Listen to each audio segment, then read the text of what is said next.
Friends, कैसे हो आप सब। उम्मीद करती हूँ स्वस्थ होंगे, मस्त होंगे।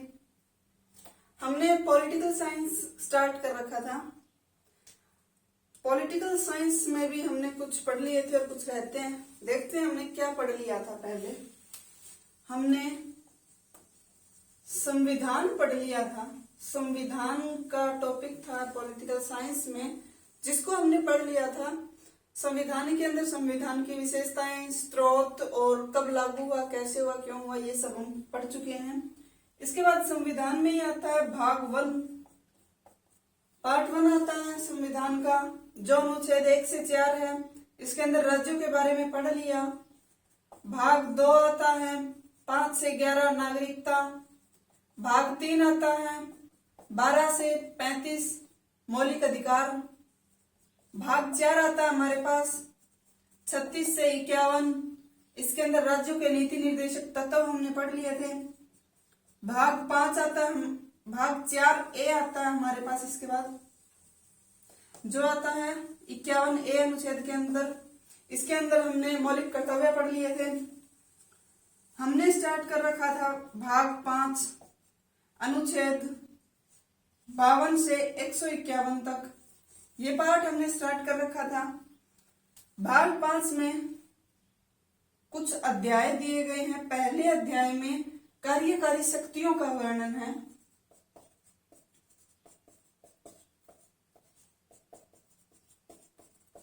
कार्यकारी शक्तियां आती हैं हमारे पास 52 से 78 में। और शक्तियां हैं क्या?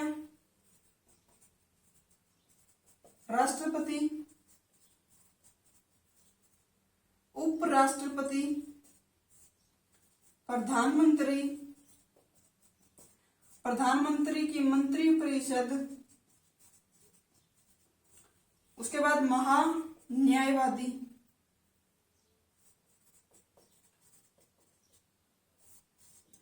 ये सब आती है हमारे पास कार्यकारी शक्तियों में। हमने इसमें भी स्टार्ट कर रखा था राष्ट्रपति। राष्ट्रपति का एक पार्ट हो चुका है हमारे पास। राष्ट्रपति में हम क्या क्या पढ़ चुके हैं देखते हैं।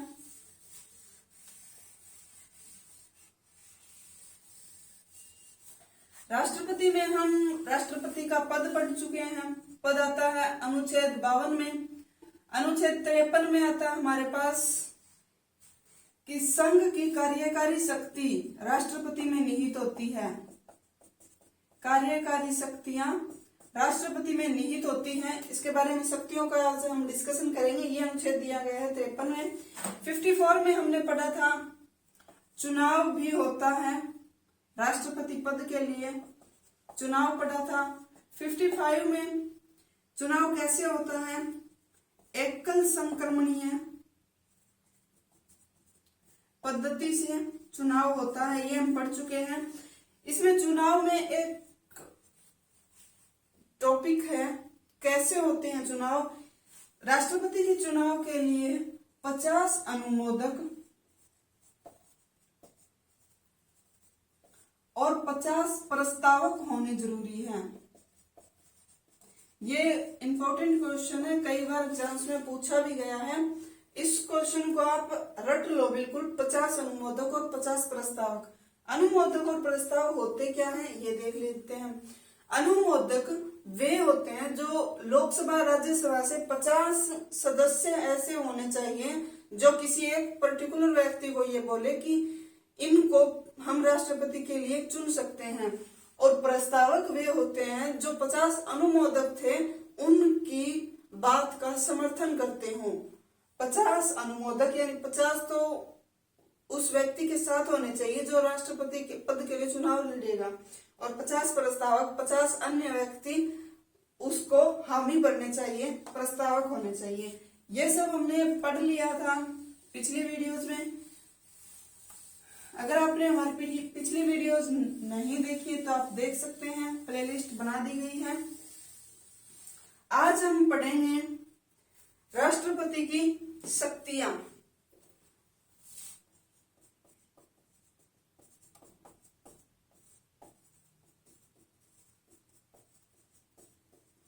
राष्ट्रपति की शक्तियां कई प्रकार की होती हैं। जैसे सबसे पहले आती है हमारे पास कार्यकारी शक्ति, पहली आती है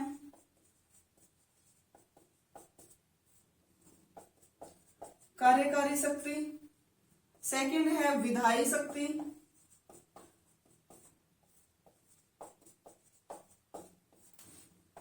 थर्ड आती है हमारे पास न्यायिक शक्ति,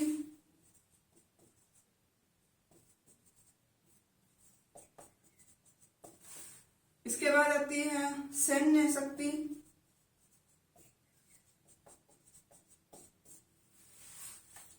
इसके बाद कुछ विशेषाधिकार शक्तियां भी हैं।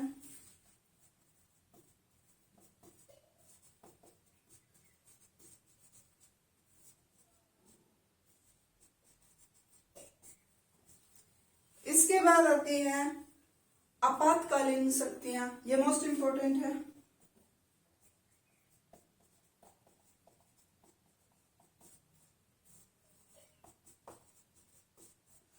इतनी शक्तियां राष्ट्रपति के पास हैं, एक एक करके हम देख लेते हैं ये शक्तियां क्या हैं। सबसे पहले है कार्यकारी शक्ति। कार्यकारी शक्ति में क्या आता है? कार्यकारी शक्ति में राष्ट्रपति जैसे प्रधानमंत्री नियुक्त करता है, यानी प्रधानमंत्री की शपथ दिलाता है, प्रधानमंत्री की नियुक्ति हो गई। उसके बाद यूपीएससी के अध्यक्ष की नियुक्ति भी राष्ट्रपति करते हैं।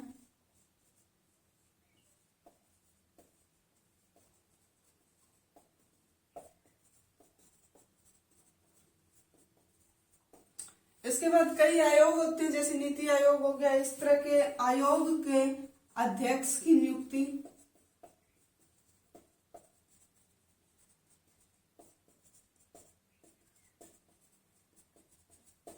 ये भी राष्ट्रपति ही करते हैं। ये आती है कार्यकारी शक्तियों में। यूपीएससी का अध्यक्ष हो गया, प्रधानमंत्री की नियुक्ति हो गई और आयोग की। इसके अंदर कुछ आती है, वित्त आयोग हो गया, नियंत्रक और महालेखा परीक्षक हो गया, इनके अध्यक्ष की नियुक्ति करते हैं राष्ट्रपति। नियंत्रक और महालेखा परीक्षक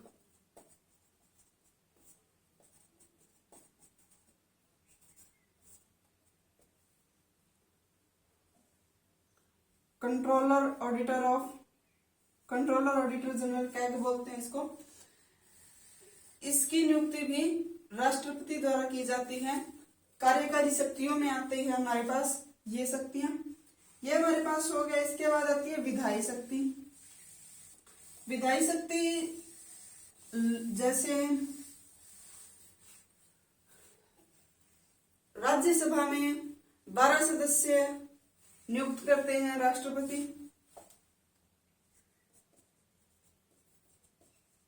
राज्यसभा में 12 सदस्य नियुक्त कर सकते हैं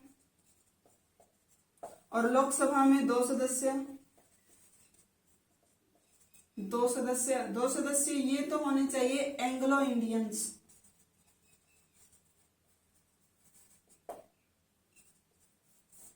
ये तो 2 सदस्य एंग्लो इंडियंस होने चाहिए लोकसभा में। राज्यसभा में 12 सदस्य आते हैं कुछ विशेष फील्ड से, जैसे खेल के क्षेत्र से हो गए, सामाजिक सेवा के क्षेत्र से, विज्ञान के क्षेत्र से हो गए। ये अलग अलग क्षेत्रों से आते हैं राज्यसभा के सदस्य। 12 सदस्यों की नियुक्ति करते हैं। ये विधायी शक्तियों के अंतर्गत हमें बताई गई है। राष्ट्रपति की शक्तियां हैं हमारे पास, ये भी हो गई। उसके बाद आती है हमारे पास न्यायिक शक्तियां। न्यायिक शक्तियां कैसे है? राष्ट्रपति के पास, राष्ट्रपति किसी भी सजा को माफ कर सकता है, किसी के भी मृत्यु दंड को माफ करने की शक्ति राष्ट्रपति के पास होती है।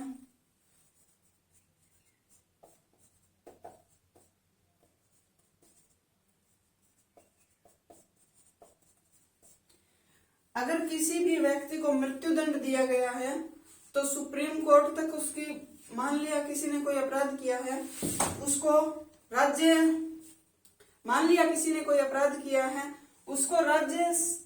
राज्य में न्यायालय में उसको मृत्यु दंड की सजा मिल गई, सुप्रीम कोर्ट में जाता है, सुप्रीम कोर्ट में भी उसको मृत्यु दंड की सजा एज इट इज रही।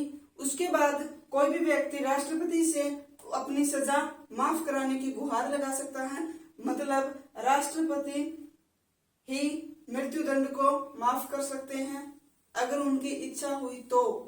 अगर कोई बेकसूर हुआ तो उसकी सजा माफ हो सकती है। पहली बार और लास्ट बार एपीजे अब्दुल कलाम ने एक बार मृत्युदंड की सजा माफ की थी। सैन्य शक्ति में क्या आता है? सैन्य शक्ति में 3 सेनाएं होती है,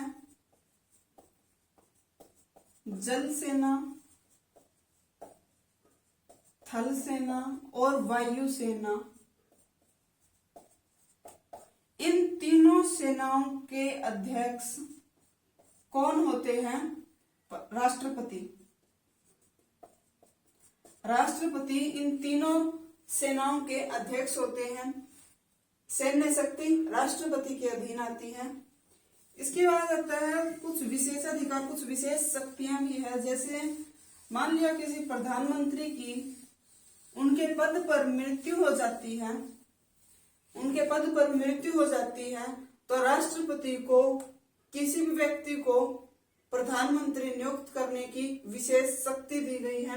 विशेष शक्ति दी गई है राष्ट्रपति को अगर प्रधानमंत्री नियुक्त करने की किसी पद रिक्ति पर, प्रधानमंत्री की पद रिक्ति पर राष्ट्रपति प्रधानमंत्री को नियुक्त कर सकता है।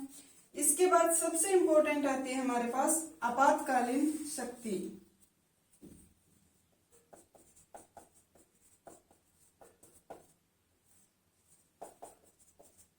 आपातकालीन शक्ति में सबसे पहला आता है हमारे पास अनुच्छेद 352, साथ में पढ़ते हैं हम तीनों। दूसरा आता है हमारे पास अनुच्छेद 356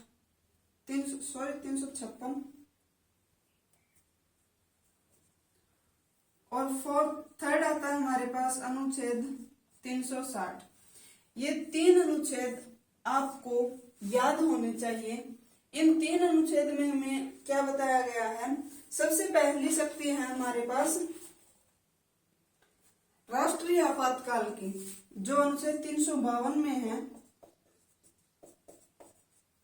राष्ट्रीय आपातकाल, राष्ट्रीय आपातकाल की शक्ति कैसे है?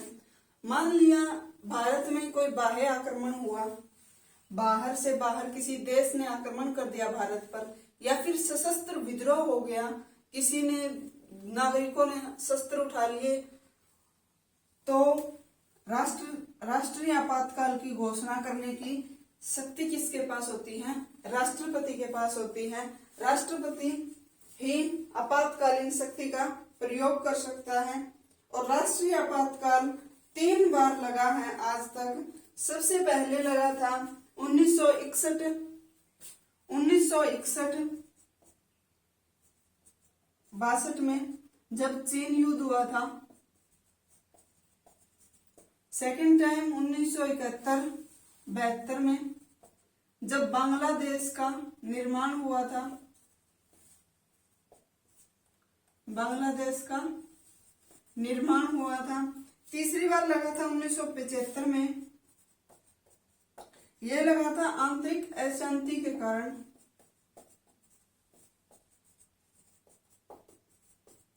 आंतरिक अशांति के कारण 1975 में इंदिरा गांधी जी ने लगाया था।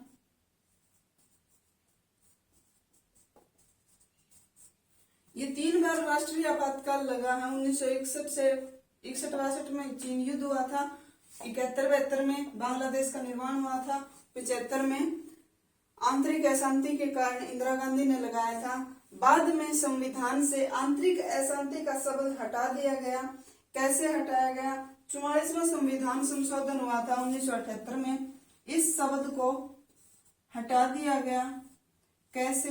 44वां संविधान संशोधन हुआ था 1978 में। इसके तहत इस शब्द को हटा दिया गया क्योंकि इंदिरा गांधी ने इस शब्द का दुरुपयोग किया था 1975 में राष्ट्रीय आपातकाल लगाकर। ये हो गया हमारे पास राष्ट्रीय आपातकाल जो अनुच्छेद 352 में आते हैं।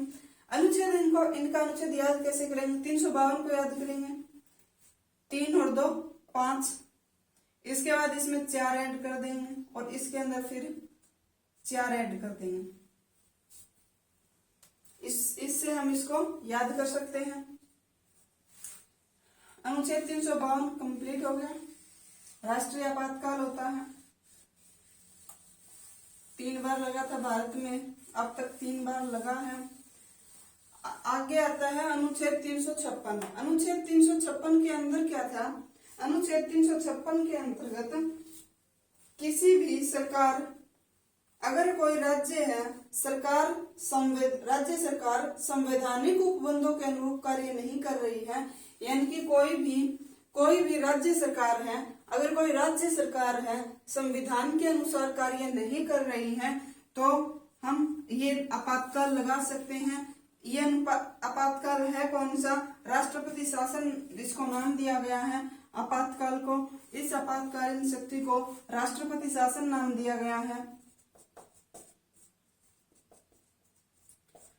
कब लगता है राष्ट्रपति शासन? अगर कोई राज्य सरकार है वो संविधान के अनुसार कार्य नहीं कर रही है तो राष्ट्रपति शासन लगता है। और अब तक राष्ट्रपति शासन 110 से भी ज्यादा बार भारत में लग चुका है। सबसे पहले राष्ट्रपति शासन लगा था पंजाब में, सबसे पहले पंजाब में लगा था। 1956 में आता है राष्ट्रपति शासन। अब तक भारत में 110 बार से भी ज्यादा आपातकाल लग चुका है। इसमें 110 में भी 51 से ज्यादा बार आपातकाल इंदिरा गांधी के शासन में लगा था। उसके बाद तीसरा आता है हमारे पास वित्तीय आपातकाल। अनुच्छेद 360 है।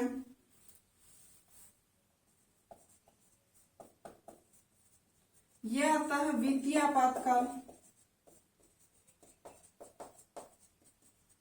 इसके अंदर दिया गया है, अगर किसी भी देश में, अगर भारत में आर्थिक संकट हो, अगर भारत में आर्थिक संकट आ जाए तो यह आपातकाल लग सकता है अनुच्छेद 360 के तहत। और आज तक भारत खुशकिस्मत है, ये बताते हुए खुशी हो रही है कि भारत में आज तक वित्तीय आपातकाल नहीं लगा है।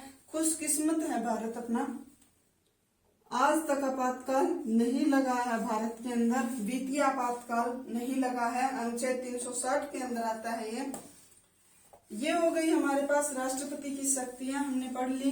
कार्यकारी शक्तियां, विधायी शक्तियां, सैन्य शक्तियां, कुछ विशेष शक्तियां, आपातकालीन शक्तियां हमने पढ़ ली हैं। इसके बाद हम पढ़ेंगे पूर्व राष्ट्रपति, जो भी हमारे पूर्व राष्ट्रपति रह चुके हैं, जितने भी रहे हैं उनके बारे में पढ़ेंगे। कुछ विशेष बातें उनके बारे में पढ़ेंगे और कौन कौन थे ये भी हम अभी डिस्कस करेंगे। सबसे पहले हमारे पास आते हैं राजेंद्र प्रसाद, पहले भारत के पहले राष्ट्रपति राजेंद्र प्रसाद।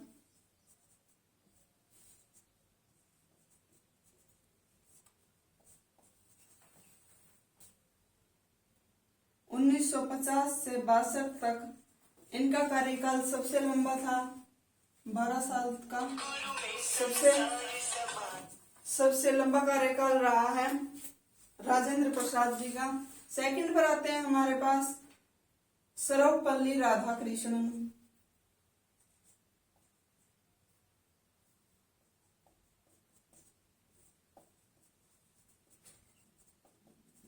सर्वपल्ली राधाकृष्णन जी, इनका कार्यकाल रहा है 1962 से 67 तक। एक एक राष्ट्रपति हम याद करेंगे अभी। उसके बाद थर्ड आता है हमारे पास जाकिर हुसैन।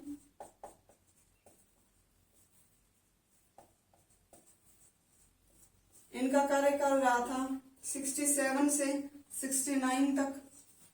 फोर्थ आते हैं हमारे पास वीवी गिरी। 69 से 74। उसके बाद 5th आते हैं फकरुद्दीन अली अहमद। इनका कार्यकाल रहा था 1974 से 77। 6th आते हैं हमारे पास नीलम संजीवा रेड्डी।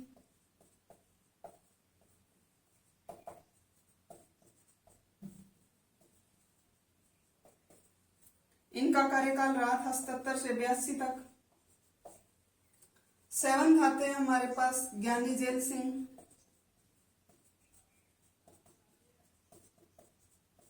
82 से 87 कार्यकाल रहा था 1982 से 1987 तक। 8th नंबर पर आते हैं आर वेंकट रमन। इनका कार्यकाल रहा था 87 से 5 और ऐड कर देते हैं 92 तक। 9th पर आते हैं हमारे पास शंकर दयाल शर्मा।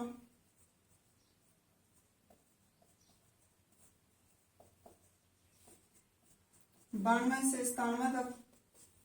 10th आते हैं हमारे पास के आर नारायणन।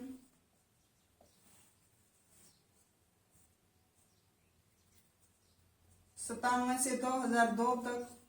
11th आते हैं एपीजे अब्दुल कलाम। इनका कार्यकाल रहा था 2002 से 2007 तक। इसके बाद हमारे पास नेक्स्ट आते हैं 12th आती है प्रतिभा देवी सिंह पाटिल।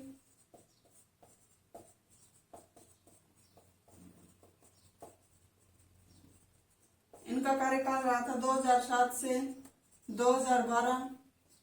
13 आती है हमारे पास प्रणब मुखर्जी। इनका कार्यकाल रहा था 2012 से 2017। 14 एंड लास्ट आते हैं हमारे पास रामनाथ कोविंद।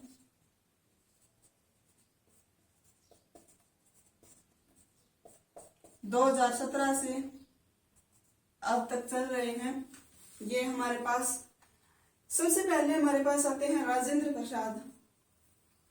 राजेंद्र प्रसाद का कार्यकाल रहा था 1950 से 1952। भारत के पहले राष्ट्रपति थे। पहले राष्ट्रपति का पद 24 जनवरी 1950 को लागू हुआ था। पहले राष्ट्रपति बने थे राजेंद्र प्रसाद, 24 जनवरी 1950 को बने थे। और सबसे पहले इन्हीं के टाइम में सबसे पहले लोकसभा और राज्यसभा का चुनाव हुआ था। राधाकृष्णन जी से क्या क्वेश्चन आता है? राधाकृष्णन जी से क्वेश्चन आता है कि भारत के दूसरे राष्ट्रपति थे और पहले उपराष्ट्रपति थे। पहले उपराष्ट्रपति और भारत के पहले उपराष्ट्रपति और दूसरे राष्ट्रपति रहे हैं सर्वपल्ली राधाकृष्णन जी। जाकिर हुसैन से क्वेश्चन आता है। जाकिर हुसैन पहले मुस्लिम राष्ट्रपति। आप एक एक पॉइंट को नोट करते चलिए, कॉपी में लिखते चलिए ताकि आपको याद रहे। जाकिर हुसैन पहले मुस्लिम राष्ट्रपति थे और पहली बार ऐसे राष्ट्रपति थे जिनकी पद पर मृत्यु हो गई थी। पद पर मृत्यु हुई थी सबसे पहले जाकिर हुसैन की। उसके बाद जाकिर हुसैन की पद पर मृत्यु होने के बाद वीवी गिरी उस टाइम पर उपराष्ट्रपति थे। वीवी गिरी ने राष्ट्रपति का पद संभाला था, लेकिन जब वीवी गिरी को लगा कि मुझे राष्ट्रपति का पद त्यागना चाहिए और चुनाव के द्वारा वापस आना चाहिए, तो वीवी गिरी ने भी इस पद को छोड़ दिया। उसके बाद फर्स्ट टाइम और last time M Hidayatullah CJI chief justice of India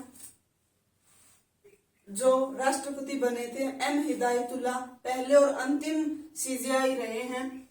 उसके बाद राष्ट्रपति बने थे, चुनाव के बाद बनकर आए थे वीवी गिरी। 69 से 74 इनका कार्यकाल रहा है। उसके बाद फकरुद्दीन अली अहमद की भी पद पर मृत्यु हो गई थी और फकरुद्दीन अली अहमद दूसरे मुस्लिम राष्ट्रपति रहे हैं इनकी पद पर मृत्यु होने के बाद बीडी जत्ती जो है राष्ट्रपति के पद पर आए थे। और नीलम संजीवा रेड्डी नाम देखकर आपको लग रहा होगा ये लेडीज हैं, लेकिन नहीं, ये जेंट्स हैं।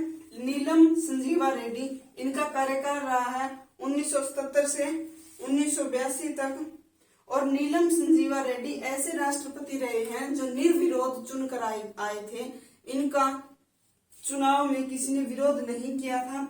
उसके बाद आते हैं ज्ञानी जेल सिंह पहली बार और अंतिम बार पॉकेट वीटो यूज करने वाले राष्ट्रपति हैं। पॉकेट वीटो का यूज किसने किया था? ज्ञानी जेल सिंह ने। उसके बाद आर वेंकट रमन आए थे 1987 से 1992 तक, इनका कार्यकाल रहा है। आर वेंकट रमन क्या थे? सबसे बुजुर्ग राष्ट्रपति रहे हैं। सबसे बुजुर्ग राष्ट्रपति कौन है? आर वेंकट रमन है। उसके बाद शंकर दयाल शर्मा आए थे 1992 से 1997 के अंदर आए थे।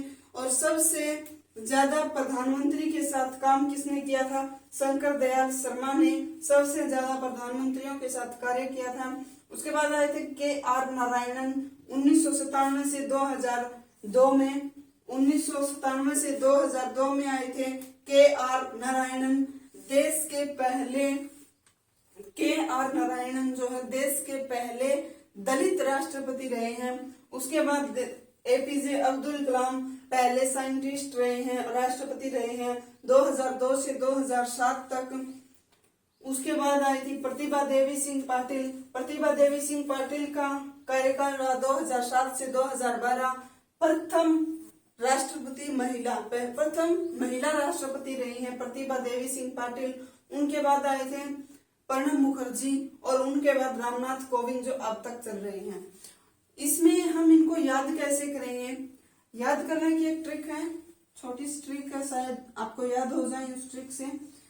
सबसे पहले हम देखते हैं, ट्रिक पूरी लिख देती हूं मैं यहाँ पर। राजा कृष्ण जाकर गिरे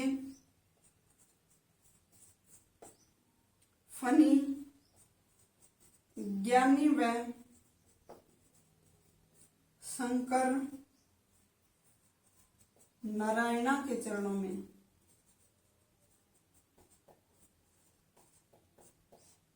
प्रतिभा देखी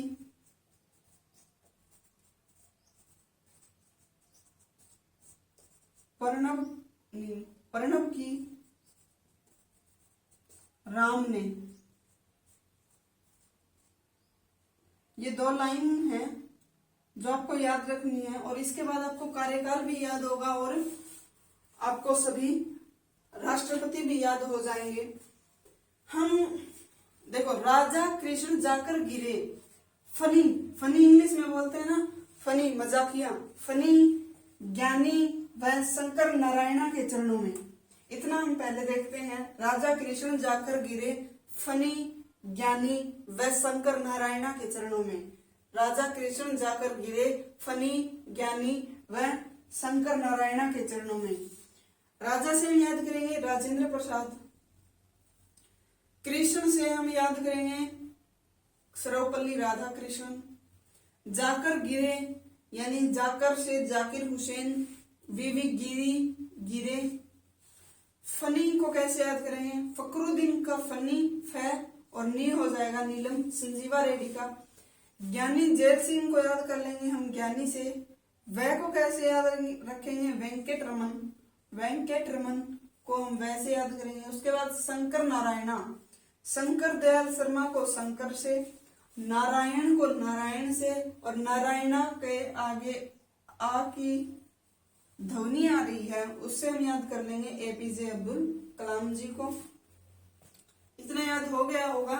राजा कृष्ण जाकर गिरे फनी ज्ञानी व शंकर नारायणा के चरणों में। इतना याद हो गए होंगे। राजा कृष्ण जाकर गिरे फनी ज्ञानी व शंकर नारायणा के चरणों में। राजा कृष्ण जाकर गिरे फनी ज्ञानी व शंकर नारायणा के चरणों में। इसके बाद देखते हैं प्रतिभा देखी किसकी? प्रणब की। किसने देखी? राम ने प्रतिभा देखी प्रणव की राम ने, प्रतिभा देखी प्रणव की राम ने। आपको याद हो गए होंगे। अब इनके हम सन कैसे याद करेंगे, इनका कार्यकाल कैसे याद करते हैं। सबसे पहले 1950 में पद लागू हुआ था राष्ट्रपति का, तो सबसे पहले 1950 से 62 तक, ये तो आपको भूलने की भी जरूरत नहीं है। सबसे बड़ा कार्यकाल, सबसे लंबा कार्यकाल रहा है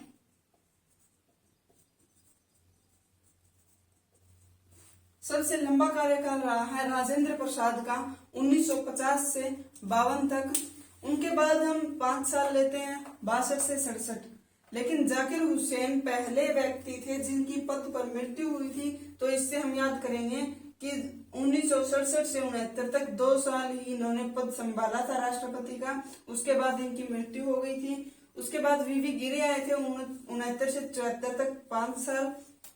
उसके बाद फखरुद्दीन अली अहमद 74 में आए थे, 3 साल रुके। उसके बाद इनकी भी मृत्यु हो गई थी 77 में। उसके बाद नीलम संजीवा रेड्डी 77 से 82, 82 से 87, 87 से 92। आगे हम 5-5 वर्ष ऐड करेंगे। सिर्फ 2 ही पद में हमें दिक्कत आएगी, जाकिर हुसैन और फखरुद्दीन अली अहमद में, क्योंकि इनकी पद पर मृत्यु हो गई थी। सबसे पहले 50 से 62 याद हो जाएगा, 62 में 5 ऐड कर देंगे, 67 में ये जाकिर हुसैन, इन्होंने 2 वर्ष ही कार्यकाल संभाला था, 2 वर्ष ही पद संभाला था, 2 वर्ष का कार्यकाल इनका रहा था। उनके बाद 69 से 74 5 वर्ष, इनके बाद इन्होंने 3 वर्ष संभाला था। इन्होंने 2 वर्ष, इन्होंने 3 वर्ष, 74 से 77। आगे 77, 82, 82, 87, 87, 92, 97, 2002, 2002 से 2007, 2007 से 12, 12 से 17 और 17 से अप टू आज तक 5-5 साल का गैप रहा है। उम्मीद करती हूँ आपको ये सब याद हो गए होंगे। आपको अगर समझ नहीं आई तो एक बार आप फिर से रिवाइज कर सकते हैं। एक बार मैं पढ़ा देती हूँ। राजा कृष्ण जाकर गिरे फनी ज्ञानी व शंकर नारायण के चरणों में, प्रतिभा देखी प्रणव की राम ने। ये ट्रिक आप याद कर लीजिए। इसको किसी भी प्रकार से, किसी भी धर्म से लेकर नहीं जाना। ये सिर्फ एक सिंपल ट्रिक है जो बच्चों को याद करने के लिए दी गई है। भारत के पूर्व राष्ट्रपतियों की सूची याद करने के लिए ये सिर्फ एक ट्रिक दी गई है। सबसे पहले राजेंद्र प्रसाद जी हैं, राधाकृष्ण, सर्वपल्ली राधाकृष्ण हैं, जाकिर हुसैन, वीवी गिरी, फखरुद्दीन अली अहमद, नीलम Sanjiva Reddy, Giani Zail Singh, Venkataraman, Shankar Dayal Sharma, KR Narayanan, APJ Abdul Kalam, Pratibha Devi Singh Patil, Pranab Mukherjee, Ramnath Kovind. ये ट्रिक से हम ये सब याद कर सकते हैं। एक बार आप ट्रिक को लिख लीजिए और ट्रिक को एक बार याद करके फिर खुद से आप कॉपी में लिखने की कोशिश कीजिए। आपको ये सब याद हो जाएंगे। एक एक का कार्यकाल भी आपको याद हो जाएगा। कैसे? सिर्फ हमें इन 2 का याद रखना है कि इन्होंने 2 वर्ष कार्यकाल पद संभाला था और इन्होंने 3 वर्ष, बाकी सब ने अपने 5 साल पूरे किए और इनका कार्यकाल 12 साल का सबसे लंबा कार्यकाल रहा था। उम्मीद करती हूँ आपको ये सब याद हो गए होंगे। राष्ट्रपति का टॉपिक आज हमारा कंप्लीट हो गया है। उसके बाद हम पढ़ेंगे, राष्ट्रपति के बाद आएगा हमारे पास उपराष्ट्रपति, उसके बाद प्रधानमंत्री पढ़ेंगे, फिर मंत्रिपरिषद, उसके बाद संसद स्टार्ट हो जाएगा। 78 से आगे, 79 से आगे संसद, आर्टिकल 79 से आगे संसद स्टार्ट हो जाएगा। वो सब हम बाद में देखेंगे। इस वीडियो के नेक्स्ट वीडियो में आपके पास आएगा उपराष्ट्रपति, जो आप देखना ना भूलिए। चैनल पर नए हैं तो सब्सक्राइब कर लीजिए। धन्यवाद।